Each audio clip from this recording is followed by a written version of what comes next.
Hello friends, welcome back to Brita's kitchen. આજે આપણે જુવારની ધાણીની ચીક્કી બનાવીશું। આ સ્પેશિયલી હોળીમાં બનાવવામાં આવે છે। આને ગળી ધાણી પણ કહેવામાં આવે છે। તો ચાલો આપણે રેસીપીની શરૂઆત કરીએ। તો તેના માટે સૌપ્રથમ સામગ્રી જોઈ લઈએ। તો અહીંયા મેં ઘી 150 ગ્રામ, ગોળ 250 ગ્રામ અને જુવારની ધાણી 300 ગ્રામ લીધી છે। તો સૌપ્રથમ જુવારની ધાણીને આપણે એકદમ સરસ રીતે ચાળી લઈશું। તે ચડાઈ જાય પછી જો ધાણી એકદમ સરસ ક્રિસ્પ ન હોય તો તેને એકવાર ધીમા તાપે ગેસ પર શેકી લેવી। પણ અહીંયા ધાણી એકદમ સરસ ક્રિસ્પ હતી એટલે મેં તેને શેકી નથી। હવે આપણી ધાણી બરાબર રીતે ચડાઈ ગઈ છે। તો હવે જે વાસણમાં આ ચીક્કી પાથરવાની હોય તે વાસણને બરાબર ઘી લગાવી લેવાનું છે। હવે બીજી બાજુ ગેસ ચાલુ કરીને એક મોટા વાસણમાં ઘી લેવાનું છે। ઘી બરાબર ગરમ થાય એટલે તેમાં ગોળ ઉમેરવાનો છે। ગોળ બને ત્યાં સુધી એકદમ ઝીણો સમારેલો લેવો જેથી તે જલ્દી ઓગળી જાય।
આ ગોળનો પાયો 2 થી 3 મિનિટમાં એકદમ સરસ રીતે તૈયાર થઈ ગયો છે। તો તમે જોઈ શકો છો અહીંયા કે ઉપર બબલ્સ આવવા લાગ્યા છે। એટલે હવે તમારે આ પાયો બરાબર રીતે તૈયાર થયો કે નહીં તે જોવા માટે એક બાઉલમાં પાણી લેવાનું છે અને તેમાં થોડો આ પાયો નાખવાનો છે અને હાથમાં જો ગોળી વળે તો તે પાયો એકદમ સરસ રીતે તૈયાર છે। એકદમ સરસ રીતે ગોળી વળે છે તો આપણો પાયો એકદમ સરસ રીતે તૈયાર છે। હવે આપણો પાયો એકદમ સરસ રીતે તૈયાર થઈ ગયો છે। તો હવે આપણે જુવારની ધાણી તેમાં ઉમેરી લેવાની છે અને બરાબર રીતે મિક્સ કરી લેવાનું છે જેથી ગોળ જુવારની બધી જ ધાણીમાં સરસ રીતે કોટ થઈ જાય।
હવે જુવારની ધાણી અને ગોળનો પાયો એકદમ સરસ રીતે મિક્સ થઈ ગયો છે।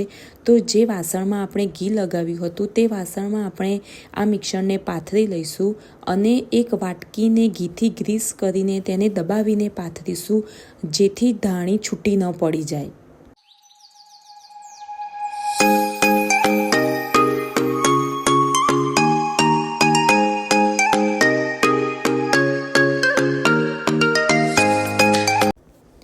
હવે ઠંડુ થઈ જાય પછી તેને 1 કલાક પછી તેના પીસ કરી લેવાના છે.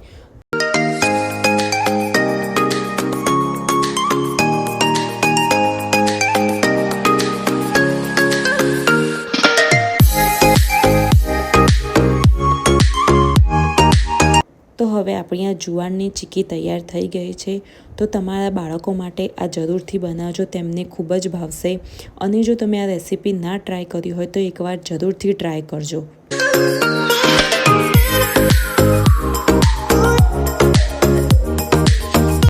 તો મારી ચેનલને લાઇક, શેર અને સબસ્ક્રાઈબ કરજો અને બેલ આઇકન પર ક્લિક કરજો જેથી ન્યૂ રેસીપીની નોટિફિકેશન તમને તરત આવી જાય.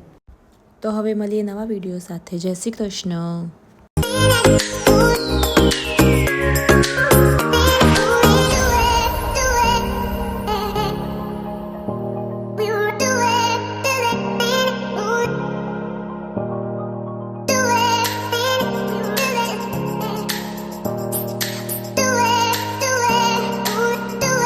Do